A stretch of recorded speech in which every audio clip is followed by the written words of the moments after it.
1592년 선조 때 4월 13일 날 임진왜란이 시작이 돼서 발발이 돼서 1593년 8월에 휴전이 일어난 거죠. 일본이 휴전. 못하겠다. 쉬자.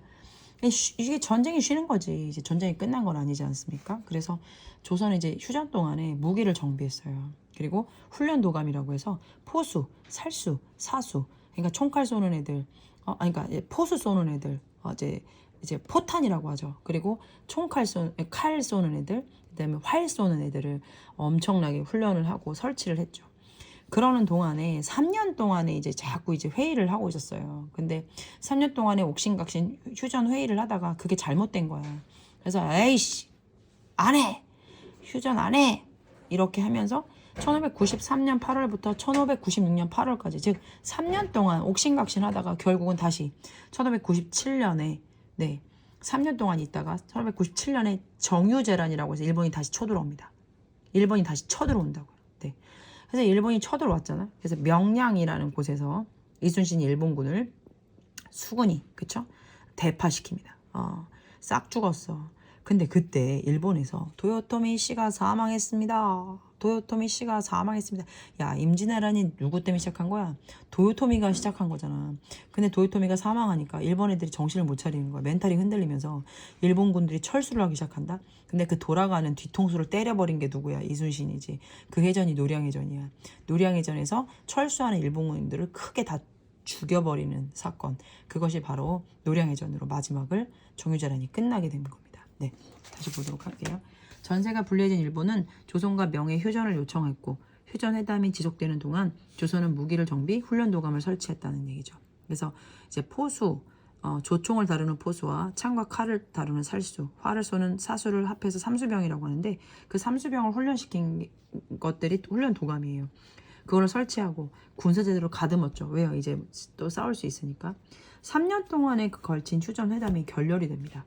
안 되고 일본군은 열받아서 조선을 다시 침략하고 그게 정유재란 1597년이죠. 이순신이 이끈 수군은 쳐들어왔으니까 이제 가서 또 싸워야지. 근데 수군이 이제 명량에서 일본군을 대파시키고요. 그때 도요토미 히데요시가 죽었다고 얘기하자 일본군은 철수를 하고 이순신이 돌아가는 노량에서 걔네들을 철수하는 일본군을 크게 무찔러서 바로 대장장 7년의 전쟁이 끝나고 맙니다.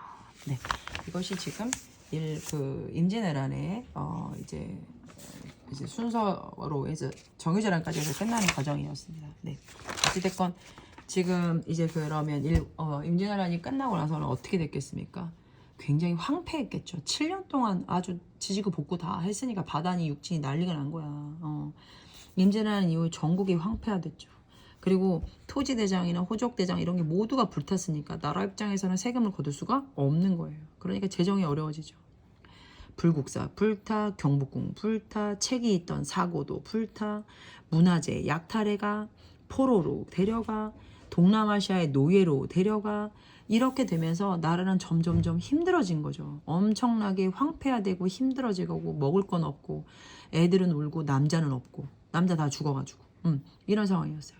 일본은 도요토미 정권이 이제 무너지면서 도쿠가와 이에야스가 이제 에도 막부를 설립합니다. 그리고 포로로 인하여 이제 포로를 데리고 온 애들 있잖아요. 조선에서. 걔네들로 인해서 도자기 기술이 성장하고 성리학이 발전하게 됩니다. 자, 일본이 야 미안해. 우리랑 다시 조선과 국교하고 싶어. 우리 다시 정치하자. 정치 외교 다 같이 하자. 해서 자꾸 일본이 조선한테 국교를 개항하라고 계속 이제 압력을 놓은 거예요. 그래서 조선은 좋아. 내가 이거 사명대사를 파견할게. 사명대사가 이제 이게 스님으로 알고 있어요. 제가 알기로는. 이 사람으로부터 시작해서 이제 파견을 합니다. 그냥 파견을 해서 이 사람이 가서 이제 외교를 하죠. 야, 포로 다 줘. 포로 주세요. 그리고 국교를 회복시킵니다. 그래서 이 사람을 시발점으로 해서 그때부터 통신사가 왕래를 하는 계기가 됩니다. 통신사는 사절단이에요. 이거 제일 시험 문제 잘 나옵니다. 통신사가 계기가 시작이 됩니다. 그때 그리고 이제 된 거지 조금. 근데 이제 명이 그때가 국력이 약화돼. 왜냐면 우리가 도와줬다고 해서 많이 명이 힘들어졌고 이때 이제 1597년이니까 16세기 후반이잖아요. 이때 여진족이 아주 급상세로 엄청 발달합니다. 그래서 여진족이요 후금을 건국해요. 그리고 명을 누르죠. 명이 후덜덜한 거야. 야 빨리 도와줘. 난리가 난 거야. 명이 우리한테. 자 이런 동아시아 정세는 꼭 시험 문제 나옵니다. 그래서 이렇게 된 분위기가 바로 뭐다? 임진왜란의 마무리다 말씀드릴 수가 있어요. 조선은 일본의 침략을 막았지만 전 국토가 전쟁터가 되면서 큰 피해를 입었다. 7년간의 전쟁으로 많은 사람들이 목숨을 잃었고 토지가 황폐해됐고 토지대장과 호적 등이 대부분 사라져 국가 재정에 많은 확충의 어려움이 있었어요. 불국사 타고 경부사 타고 사고 타고 서적과 활자 그림 등 문화유산 일본에 약탈당하고 일본으로 수만 명이 포로로 잡혀가고 그중 일부는 동남아시아의 노예시장으로 팔려가고 일본에서는 도요토미 정권이 무너지면서 도쿠가와 이에야스가 에도막부를 열었고요. 전쟁 중에 조선의 포로로 끌려간 그 중에 도자기 기술자가 있었나 봐요. 그래서 도자기 기술자가 거기에서 이제 기술을 알려주고 유학자 영향으로 일본의 도자기 문화와 성리학이 크게 이제 발전하게 됩니다. 전쟁 이후 좀 시간이 흘렀겠죠. 조선이 일본과 외교를 중단했던 상황인데 에도막부는 조선의 국교를 재개해 줄 걸 요청했고 이에 조선은 사명대사라는 이 사람을 이제 보내요. 그래서 조선인 포로를 데려오게 하고 일본과 국교를 회복시킵니다. 이때 일본의 요청으로 조선은 정기적인 사절단을 파견하게 됩니다. 자, 그게 바로 통신사예요. 한편 무리하게 지원군을 파병한 명은 국력이 약화됐고 그 틈을 타서 만주의 여진족이 후금을 건국해죠. 이후 동아시아 정세가 크게 변화되기 시작합니다. 한번 이것도 읽어보세요. 제가 아까 말씀드렸던 거 다 들어가 있습니다. 통신사 나와 있죠? 네. 그 이순신 장군이 그만큼 어떤 전술도 중요하죠. 조선의 판옥선이라고 해서 일본군과 다뤘던 배 스타일, 그 다음에 하객진 전술, 그 다음에 우수한 무기죠. 그 우수한 무기부터 설명을 드리면 조선이 화약을 이게 폭발하는 거잖아요. 화약의 폭발력을 그 통에다가 집어넣어가지고 화살이나 탄원 발사를 하는 거예요. 그래서 그 통에서 나가버리는 거거든요. 이게 되게 우수하다라고 얘기를 하더라고요. 임진왜란 당시 조선군은 화약의 폭발력을 이용하여 각종 화살이나 탄환을 발사하는 총통을 만들었대요. 여기서 발사가 되는 거예요. 여기서 발사가. 근데 여기 화살도 있고 뭐 다 있는 거죠.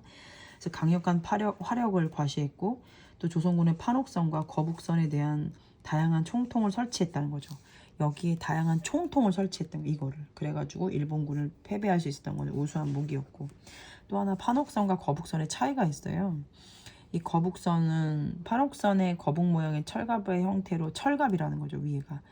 그래서 주로 맨 앞에서 적진을 공격하고 역할을 했다는 거죠. 일본군의 대열이 무너지면 그 틈을 타서 판옥선이 집중 공격해서 일본의 배를 침몰했대요.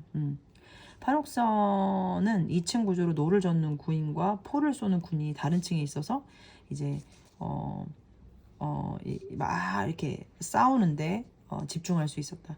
조선의 군선은 이렇게 생겼고 일본의 군선은 이렇게 생겨서 이게 더 유리했다. 이런 얘기를 하는 거고요.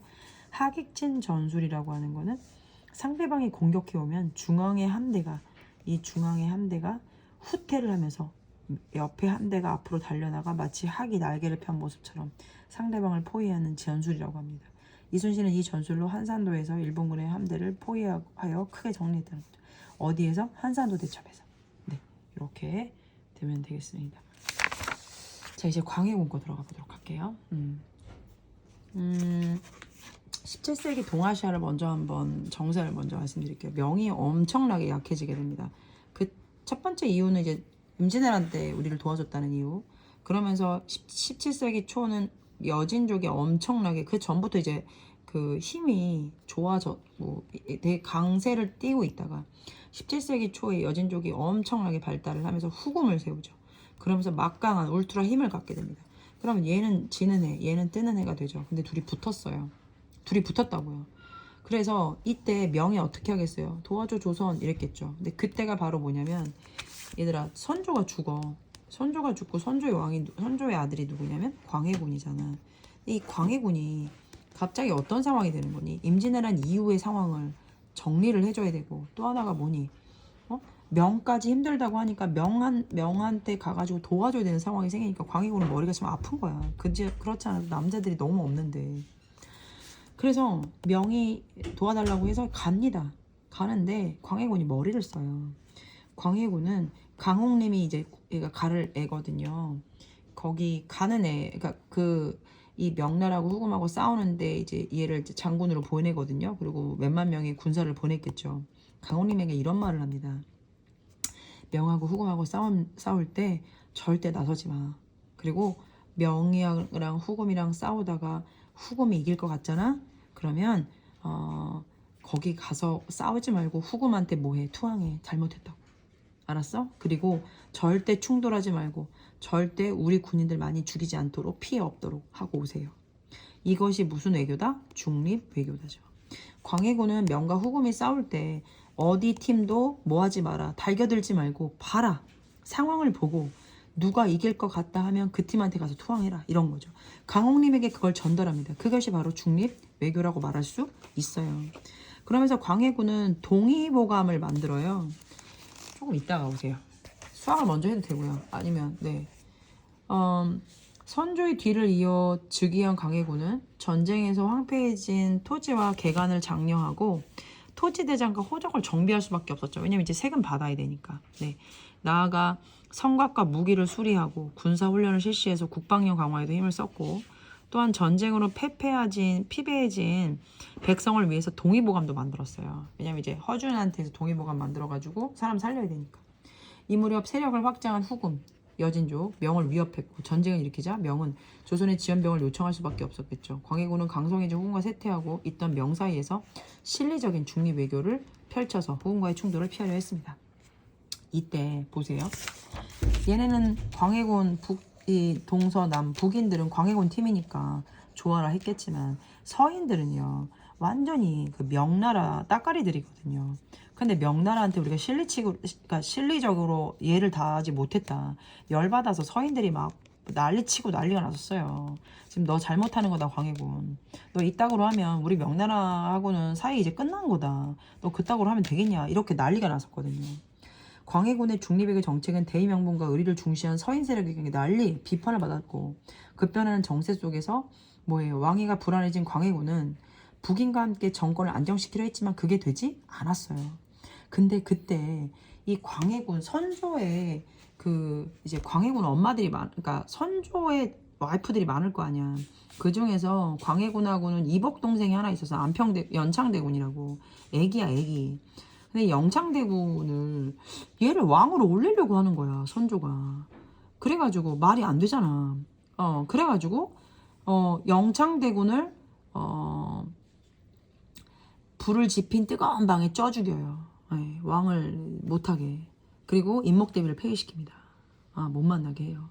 자, 이거 자체가요 조선에서는 있을 수가 없는 일이죠. 왜냐면 조선은 뭡니까? 성리학적 유교 질서가 강력한 나라예요. 그러면 이 광해군이라는 왕이 난 참 되게 좋아하는 왕입니다만 광해군이 왜 왕이라는 일을 못 받았는 줄 아세요? 그건 조선의 성리학적 유교적 질서에 합당한 왕이 아니었기 때문에. 왜? 엄마를 죽이고 누굴 죽였으니까 동생을 죽였기 때문에. 후대에 이 광해군은 왕이라는 호칭을 못 받은 거죠. 조선이 그런 나라입니다. 네. 그렇게 해서 성리학적 유교 질서의 강조. 그러니까 이 사람이 지금 광해군이 어쨌든 영창대군 죽이고 인목대에 폐위했잖아요. 그럼 북인들이 얘를 더 이상 옹호해 줄 수가 없겠죠. 잘됐다. 서인은 난리가 난 거예요. 그때 광해군을 내려버리고 광해군 북인 세력을 몰아내버린 거죠. 북인 세력 내려버리고 인조를 새 왕으로 추대하죠. 그걸 우리가 뭐라고 그래요? 인조 반정이라고 하는 거죠. 이해되십니까? 네. 인목대비 소생이며 선조의 아들 중 유일한 적자였다. 영모 혐의로 유일한 적자. 영모 혐의로 광해군과 북인 정권에 의해 강화도에 유배됐다가 나중에 죽었죠. 자, 그래서 여기까지 중요한 포인트는 다 잡은 것 같습니다. 그래서 여기까지 외워주면 될 것 같아요. 그래서 그 인조는 이제 그때부터는 서인들하고 이제 쭉쭉쭉쭉 나가면서 이제 정권을 만들어 갑니다.